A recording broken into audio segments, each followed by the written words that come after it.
नमस्कार मित्रांनो, लाडकी बहीण योजना यामध्ये खूप मोठा बदल आलेला आहे एक ॲपमध्ये आता. जर तुमचा फॉर्म चुकला असेल, खूप जणांचे मला कमेंट होत होते, की "दादा आमचा फॉर्म चुकलेला आहे, आम्हाला एडिट करायचा आहे, मग ह्याच्यासाठी काय होईल?" तर मी आता तुम्हाला सांगतो, तिथं एडिटचा ऑप्शन आलेला आहे. आता तुमचा जो काही चुकलेला फॉर्म आहे, जर तुमचा फॉर्म चुकला असेल, तर मी आता या व्हिडिओमध्ये तुम्हाला सांगणार आहे, की तुम्हाला तो एडिट कसा करायचा आहे आणि ती इन्फॉर्मेशन तुम्हाला कशी काय भरायची आहे. जर सगळं तुम्हाला हे दुरुस्ती वगैरे करायची असेल, तर ह्या व्हिडिओला एंडपर्यंत बघा. तुम्हाला मी या व्हिडिओमध्ये सांगणार आहे, की तुम्हाला एडिटचा ऑप्शन कुठे दिसणार आहे, कसा दिसणार आहे आणि तुम्हाला पुढे काय विचारलं जाणार आहे सगळं दुरुस्तीच्या या प्रोसेसमध्ये आणि तुम्हाला ही सगळी इन्फॉर्मेशन कशी फिल करायची आहे. तर चला व्हिडिओला वेळ न घालवता आपण चालू करूया. पण त्याच्या आधी जर तुम्ही माझ्या चॅनलवरती नवीन असाल, पहिल्यांदा आला असाल, तर माझ्या चॅनलला सबस्क्राईब करा आणि आपल्या चॅनलला सबस्क्राईब करून बेल आयकॉनचं बटन दाबा. काय होतं, ज्यावेळेस मी व्हिडिओ टाकतो त्यावेळेस तुम्ही नसता तिथे, तर तुम्हाला ते व्हिडिओ येण्यासाठी बेल आयकॉन दाबला तर तुम्हाला पटकन तो व्हिडिओ लगेच येतो. तर पहिली गोष्ट मी तुम्हाला सांगतो सगळ्यात आधी, की व्हिडिओला एंड पर्यंत बघा. काय होतं, मी खूप सारे क्वेश्चन आन्सरचं पण एक व्हिडिओ बनवला आहे. त्याच्यामध्ये खूप सारे प्रश्नांची मी उत्तर दिलेली आहेत. पण तुम्ही व्हिडिओ पूर्ण न बघितल्यामुळे तुम्हाला त्याची उत्तरं भेटत नाहीत. पण जर तुम्ही व्हिडिओ नीट बघितला, एंड पर्यंत बघितला, तर तुम्हाला सगळ्या प्रश्नांची उत्तरं आपोआप मिळणार आहेत. हा व्हिडिओ पण नक्की बघा. मी तुम्हाला सगळं ह्या व्हिडिओमध्ये सांगणार आहे. चला आपण आज बघूया. हे बघा, ॲपमध्ये मोठा बदल झालाय. आता तुम्ही करू शकता फॉर्ममध्ये बदल. एडिटचा ऑप्शन आला. आता एडिटचा ऑप्शन तुम्ही म्हणाल कुठं आलाय? तर एक काम करायचं आहे. तुमचा जो काही नारी शक्तिदूत ॲप आहे, त्या ॲपमध्ये लॉग इन करायचं आहे. लॉग इन केल्यानंतर तुमचं जे काही तिथं केलेला अर्ज इथं दिसत आहे बघा तुम्हाला तिसऱ्या नंबरचा ऑप्शन, केलेले अर्ज याच्यावरती तुम्हाला क्लिक करायचं आहे. आणि आता जर तुम्ही समजा तुम्ही पहिल्यांदाच भरत आहे, तुम्हाला अजून काही माहीतच नाही, तर मुख्यमंत्री माझी लाडकी बहीण योजना याच्यावर जाऊन क्लिक करायचं आहे आणि पहिल्यांदा फॉर्म भरायचा आहे आणि फॉर्म भरलेला झाला सक्सेसफुल. तर जर तुम्हाला पेंडिंग दिसत असेल, बघा खूप जणांच्या प्रश्न येत होते की पेंडिंग दिसतंय, पेंडिंग दिसतंय. तर आज मी तुम्हाला सांगणार आहे की पेंडिंग कधी दिसत नाहीये आणि पेंडिंग न होण्यासाठी काय करायचंय तुम्हाला. तर इथं मुख्यमंत्री माझी लाडकी बहीण योजना तुम्ही जर फॉर्म भरला तर तुम्हाला तो कदाचित पेंडिंग दिसू शकतो. तो कधीपर्यंत दिसू शकतो हे पण मी तुम्हाला आज सांगणार आहे आणि त्यासाठी तुम्हाला पुढे काय करायचंय जेणेकरून ते पेंडिंग होणार नाही हे पण मी तुम्हाला सांगणार आहे. आता हे लक्षात घ्या, तुम्ही एका प्रोफाईलवरून एका मोबाईलवरून कितीही जणांचे फॉर्म भरू शकता, याला काही लिमिट नाहीये. मग केलेल्या अर्जामध्ये जर समजा तुम्ही 5 फॉर्म भरले असतील तर 5 फॉर्म दिसतील, एक भरला असेल तर एक दिसेल. समजलं? इथपर्यंत काय अडचण असेल तर कमेंट सेक्शन मध्ये नक्की कळवायचंय. आता पुढचं तुम्हाला सांगतो, ज्यावेळेस तुम्ही केलेले अर्ज याच्यावर क्लिक कराल तर तुम्हाला अशी स्क्रीन येईल ज्याच्यामध्ये तुम्हाला यापूर्वी केलेला अर्ज असं दिसेल. आता मी माझ्या मोबाईलवरून एकच फॉर्म भरला होता म्हणून इथं काय दिसतंय, मला एकच फॉर्म दिसतोय. तिथं सिटीजनचं नाव, मोबाईल नंबर आणि कधी क्रिएट झालाय ह्याचं दिसतं तुम्हाला, लक्षात घ्या. आता ह्याचं बघा ऑप्शन खाली यापूर्वी केलेले अर्ज, इथं तुम्हाला हा भेटेल.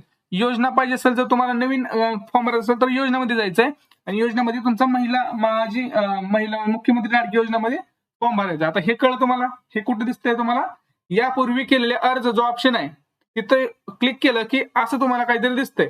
आता याच्यावरती क्लिक करायचं, जे वरचं जे दिसतंय तुम्हाला सिटीजन मोबाईल, ह्याच्यावरती क्लिक करायचंय आणि त्याच्यावरती क्लिक केल्यानंतर तुम्हाला पुढची जी काही संपूर्ण माहिती आहे तुमची ती तुम्हाला अशी दिसणार आहे. आता ह्याच्यामध्ये बघा एक महत्वाची गोष्ट सांगतो.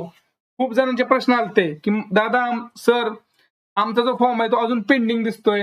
तुम्हाला मी याच्या अगोदरही सांगितलं होतं 15 तारखेपर्यंत थांबा, 16 तारखेला पहिली लिस्ट लागणार, पहिलं सगळी लिस्ट लागणार. याचा अर्थ असा की 16 तारखेला तुमची सगळी काय आहे ती ज्याचं काय पेंडिंग आहे त्याचं पूर्ण कंप्लीट होऊन त्याला सबमिट मध्ये जाणार आहे तो. आता हे तर बघा तुम्हाला एक दिसतंय, मुख्यमंत्री माझी Ladki Bahin Yojana in pending to submitted. हा पण फॉर्म कालपर्यंत पेंडिंग मध्ये होता. आज त्याची 16 तारखेला सगळे निकष पात्र झाल्यानंतर त्यांनी तो पेंडिंग टू सबमिटेड केलेला आहे, म्हणजे हा सक्सेसफुली झालेला आहे. SMS व्हेरिफिकेशन डन, म्हणजे SMS व्हेरिफिकेशन पण झालेला आहे. हा जो फॉर्म भरलेला गेलेला आहे माझ्याकडून हा आता पात्र झालेला आहे. तर ह्या फॉर्मवरती मी ज्यांचा फॉर्म भरलाय त्यांना पुढच्या महिन्यामध्ये 15 ऑगस्टला दोन्ही महिन्याचे पैसे येणार आहेत, म्हणजे एकूण 3,000 रुपये ह्यांना मिळणार आहेत. ह्याची गॅरंटी फिक्स आहे. कारण इथे बघा, इथं डायरेक्ट असं आलेलं आहे, ज्यांच्या ह्याच्यामध्ये SMS व्हेरिफिकेशन डन आलेलं आहे त्यांना गॅरंटीड 3,000 रुपये मिळणार 15 ऑगस्टला 2 महिन्याचे. तिथं फिक्स म्हणजे फिक्स भेटणार. तर ज्यावेळेस तुम्ही नवीन फॉर्म भरताय अजून कोणाचा, जर तिथं पेंडिंग दिसत असेल तर पेंडिंग दिसल्यानंतर घाबरून जायचं कारण नाही. तुमचा जो फॉर्म आहे तो तिथं जे काही सरकारी अधिकारी आहेत ते त्याची बघत आहेत की सगळे कसे बरोबर भरलेलं आहे का, काय आहे का.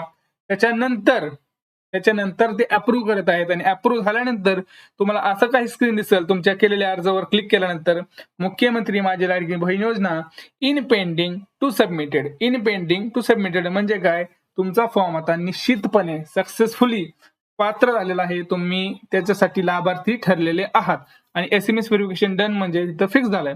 समजा तरी पण तुम्हाला असं काही वाटलं, आता ही जी लिस्ट होती आजची तात्पुरती होती, पूर्ण जी लिस्ट लागल ती 1 ऑगस्टला लागल. आता तुम्हाला मी सांगितलं की लिस्ट कुठं लागल, लिस्ट कुठं लागल, तर लिस्ट आपल्याला मोबाईलवरच कळणार आहे. जर तुमच्या मोबाईलवर आज हे दिसत असेल तुम्हाला की SMS व्हेरिफिकेशन डन हा जर तुमच्याकडे ऑप्शन आलेला आहे, तर तुम्हाला आज तुमची पात्र झालेलं आहे असं समजू शकता. आणि तरी पण तुम्हाला काय त्याच्यामध्ये चेंजेस करायचे असतील तर इथे एडिटचा बटन आलेला आहे. एडिटच्या बटनावर क्लिक करायचं आहे. कारण काय होतंय, काही जणांचं माहेरचं आडनाव दिलंय, माहेरचं नाव दिलंय, रेशन समजा इथं लग्न करून आले पण अजून त्यांच्याकडे रेशनचं नाव दिलेलं नाहीये, रेशनमध्ये नाव नाहीये. मग त्यांनी काय केलंय, स्वतःचं नाव टाकलंय म्हणजे नवऱ्यासोबतचं आणि रेशन कार्ड माहेरचं जोडलंय. तर असं करू नका, असं रिजेक्ट होईल. तर तुम्हाला काही तुमच्या शंका असतील, काही एडिट करायचं, तुमचं नाव चुकलंय, तुमचं बँकेचं पासबुकचं थोडंसं नंबर चुकलाय, तिथे IFSC कोड चुकलाय, तर इथे एडिटचं बटन आहे. एडिटच्या बटनवर क्लिक करायचं आहे. त्यानंतर मी तुम्हाला सांगतो काय होतं. अशी एक स्क्रीन पॉपअप करून येते, त्याच्यामध्ये असं लिहिलेलं आहे, भरलेल्या अर्जामध्ये फक्त एकदाच बदल करता येईल आणि तुम्हाला जर भरायचं असेल तर ओके करायचंय. ओके करून तुमचे जे काही जे बदल आहेत तर ते बदल करायचे आहेत. आता तुम्हाला एक महत्वाची गोष्ट आहे, तर मी सांगत आहे, नीट ऐकायचंय. तुम्हाला हा बदल फक्त एकदाच करता येणार आहे. त्यामुळे जे काही बदल कराल ते नीट करा.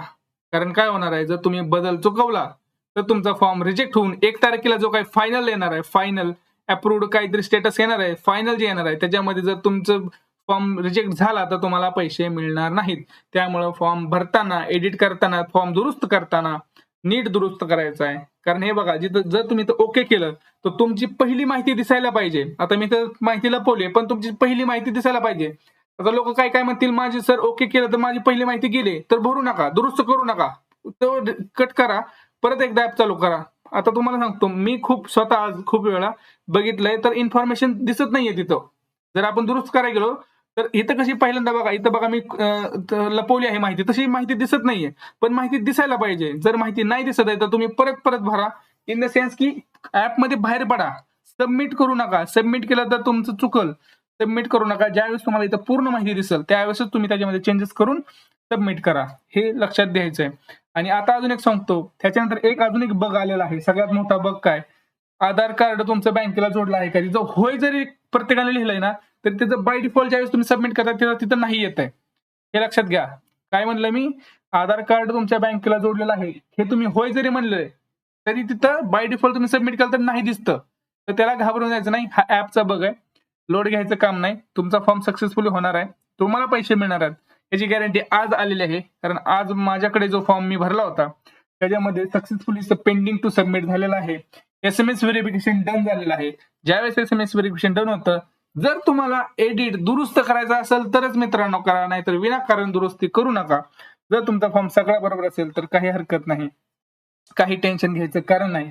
त्यामुळं मी तुम्हाला एक गोष्ट सांगतो, विनाकारण कुणाचंही ऐकून, काही ऐकून फॉर्मला दुरुस्त करू नका. काही होऊ नका, काही नाही. आता काही लोक काय म्हणतात, माहेरच्या नावाचा अकाउंट असल्यास फॉर्म सक्सेसफुल होतो का? आता मला सांगा, माहेरच्या अकाउंटचं नाव आणि तुमचं जे बँकेचं नाव आहे आणि तुमचं आता सध्या आधार कार्डचं जे नाव आहे ते जर एक नसेल तर कसं होणार? ही साधी गोष्ट आहे. तुम्हाला एक काम करायचं आहे, जर तुमचं आधार कार्डचं नाव जे आहे ते बँकेच्या पासबुकचं जे नाव आहे ते सेम असू द्या, याची खात्री नीट करा. अजून योजनेला टाइम आहे, उगीच कसाही फॉर्म भरू नका. त्यामुळं गडबड करू नका. आणि आपला व्हिडिओ जर चांगला वाटत असेल तर व्हिडिओला लाईक करा, चॅनलला सबस्क्राईब करा, आपल्या मित्रापर्यंत लवकरात लवकर हा व्हिडिओ पोहोचवा. जर तुम्हाला काही शंका असतील, अजून काय वाटलं असेल तर कमेंट सेक्शन मध्ये नक्की कळवा. कशावर व्हिडिओ बनवायचा आहे ते पण सांगा, त्याच्यावर पण मी व्हिडिओ बनवण्याचा प्रयत्न करेन.